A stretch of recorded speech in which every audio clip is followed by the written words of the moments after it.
Hello बच्चों, so let's understand the question first. A body weighing 10 Newton means इसका wait हमको दे रखा है 10 Newton is traveling down a smooth curved surface AB that is joined to a rough surface has a friction coefficient of minus 0.20 with the block.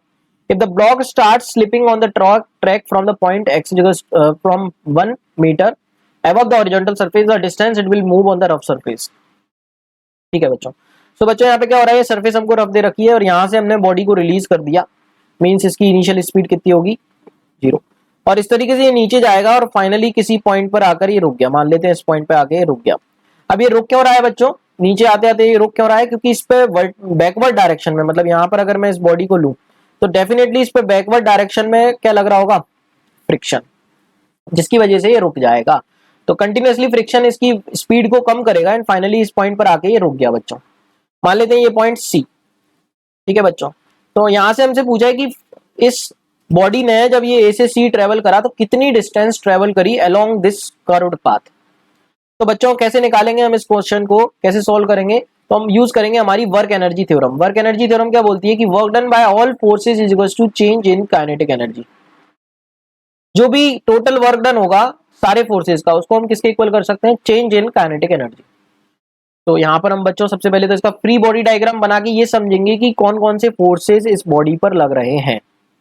तो बच्चों यहीं पर इसका free body diagram हम बना लेते हैं. सबसे पहले तो हम बोलेंगे इस पे ग्रेविटी लग रहा होगा नीचे की डायरेक्शन में, डेट इज mg.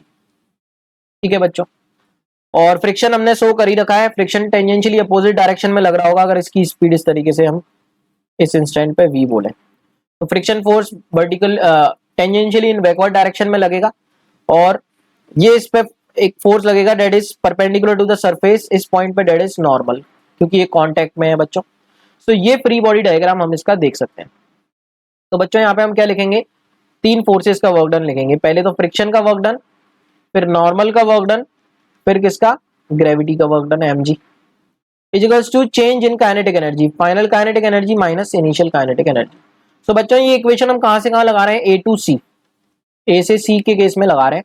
तो initial kinetic energy, final kinetic energy हम देख सकते हैं इस पॉइंट पे काइनेटिक एनर्जी सी पॉइंट पे कितनी हो जाएगी, हाफ ऑफ m ऑफ 0 का square, it is equals to 0. And final kinetic energy 0 आ गई और इनिशियल काइनेटिक एनर्जी भी हम कितना बोल सकते हैं, हाफ ऑफ m ऑफ 0 का स्क्वायर, इट इज 0, क्योंकि दोनों पॉइंट पे स्पीड बच्चों कितनी दे रखी है हमको, 0 0. तो ये टर्म तो बच्चों हमारा 0 हो गया.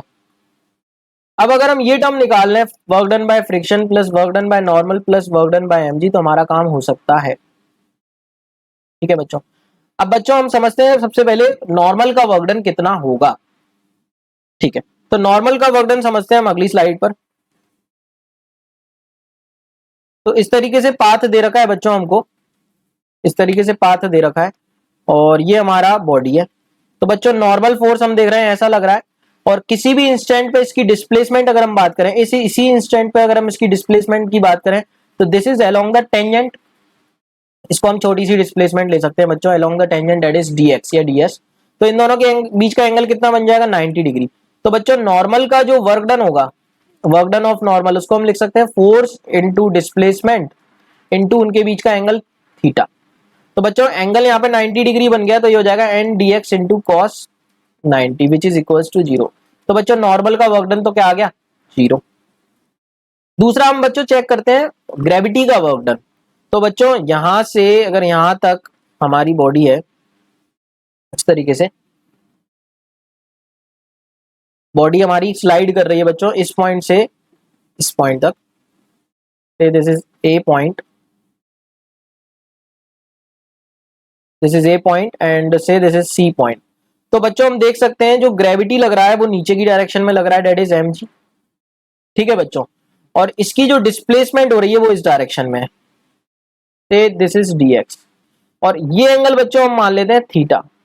तो ग्रेविटी का वर्क डन कितना होगा बच्चों, ग्रेविटी का force, gravitational force that is mg into displacement that is dx into cos of angle theta. ठीक है बच्चों, अब बच्चों dx cos थीटा सारे जुड़ते जाएंगे, छोटा सा वर्क डन आएगा हमारे पास dw ऑफ mg. तो टोटल वर्क के लिए हमको इंटीग्रेशन करना पड़ेगा. तो टोटल वर्क बच्चों ग्रेविटी का कितना आ जाएगा, एम जी इंटू इंटीग्रेशन करेंगे, यहाँ पे एम जी तो बाहर आ जाएगा, integration of D x cos theta.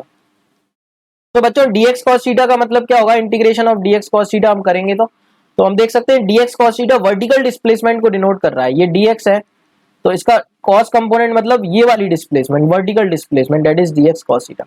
और सारी की सारी वर्टिकल डिस्प्लेसमेंट जुड़ के कितनी हो जाएंगी बच्चों, जो भी बॉडी ए से सी तक वर्टिकल हाइट कवर करेगा दैट इज mgh।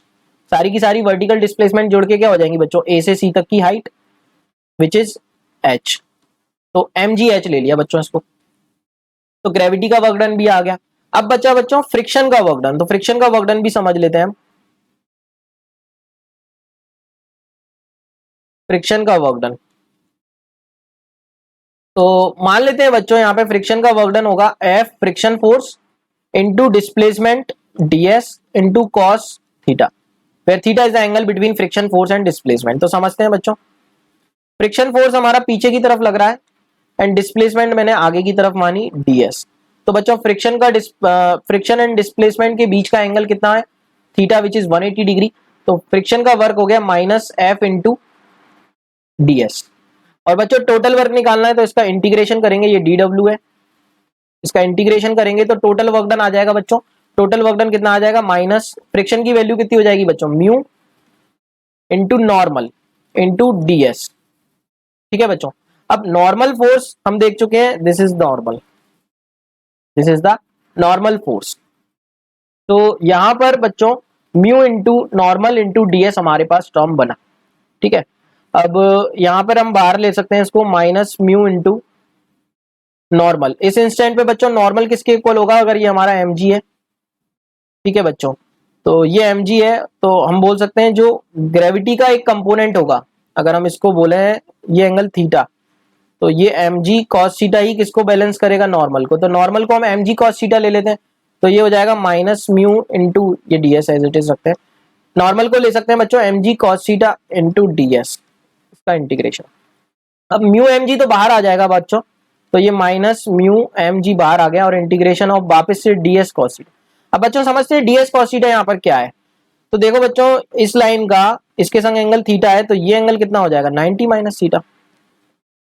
तो बच्चों ds cos थीटा हमको क्या बता रहा है यहाँ पे, अगर हम बात करें ds cos थीटा तो देखते हैं इसको समझते हैं। ये ds है बच्चों और ds cos थीटा क्या हो जाएगा हमारा, इस तरीके से समझते हैं, ये एंगल हमारा इस तरीके से, ये इस तरीके से, तो ये एंगल बच्चों हमारा कितना होगा 90 माइनस थीटा, ये एंगल 90 माइनस थीटा है, ये एंगल कितना हो जाएगा थीटा। तो बच्चों ये कितना हो जाएगा ds और ds cos थीटा हो जाएगा हमारा सारी की सारी हॉरिजॉन्टल कंपोनेंट्स का एडिशन। तो हॉरिजॉन्टल कंपोनेंट का एडिशन हम ले लेते हैं से x, तो ये कितना हो जाएगा बच्चों minus mu mg x, minus mu mg into x, इसको हम इस तरीके से ले सकते हैं। तो ये कितना हो गया माइनस म्यू mg x, इसको यहाँ पे सब्स्टिट्यूट कर देंगे, वर्क डन आ गए हमारे पास सारे। फ्रिक्शन का माइनस म्यू mg x आ गया बच्चों, minus mu mg x, normal का 0 आ गया और mg का कितना आया बच्चों हमारा mgh plus mgh that is equals to 0। तो यहाँ से बच्चों म्यू mg x को हम किसके इक्वल बोल सकते हैं, mgh। तो m से m कैंसिल हो गया, g से g कैंसिल हो गया, तो x कितना आ गया बच्चों h बाय म्यू। तो h कितना दे रखा है हमको 1 और म्यू कितना दे रखा है बच्चों, म्यू दे रखा है हमको 0.2, तो ये हो जाएगा हमारा 5। So 5 meter is correct answer which is given in option first. So I hope you got the concept. Thank you so much and all the very best.